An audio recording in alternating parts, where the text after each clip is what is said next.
শরীফে এমএলএ বিধায়ক হুমায়ুন কবির এসেছিলেন, তিনি আপনার কাছেও এসেছিলেন। আপনি কি বার্তা দেবেন এই বিষয়টা?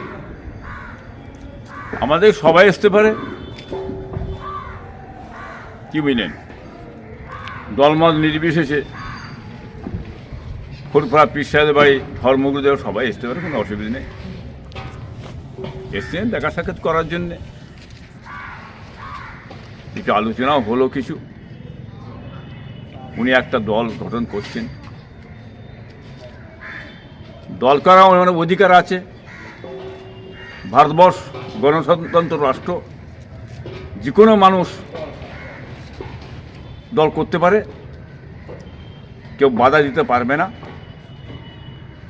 ভারতের সংবিধান আইন দিয়ে গেছে।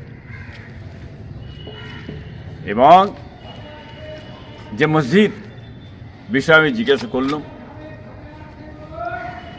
উনি মসজিদের কাজ শিগগিরই আরম্ভ হবে সেটাও বলে দিয়েছেন। অতএব মসজিদকে নিয়ে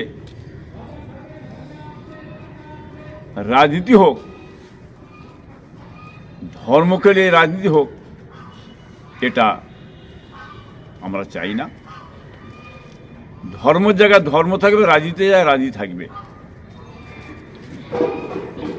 এবং ধর্মে নিয়ে রাজনীতি করছে একমাত্র তৃণমূল সরকার। এর মমতা ব্যানার্জির যে সমস্ত নেতা নেতৃত্ব আছে, সমস্ত জায়গায় মসজিদ, মন্দির আপনার ক্লাবকে টাকা পয়সা দেওয়া, এর রাজনীতি করছে একমাত্র এই রাজ্য সরকারের যে সমস্ত তোলাবাজি গুন্ডাবাজি যারা আছে তারাই করে যাচ্ছে ধর্মের রাজনীতি। মন্দির জায়গায় মন্দির হোক, কোনো অসুবিধা নেই। মসজিদ হচ্ছে মুসলমানদের টাকায়, এবং ওটা আমাদের কম জাতির টাকায়।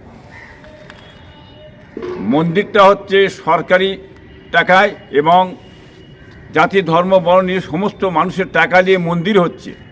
অতএব হিন্দু ভাইয়েরা মন্দির করার কথা বলে না, কিন্তু মমতা ব্যানার্জি স্বয়ং তিনি নিজে বিভিন্ন এলাকায় মন্দির করে যাচ্ছেন।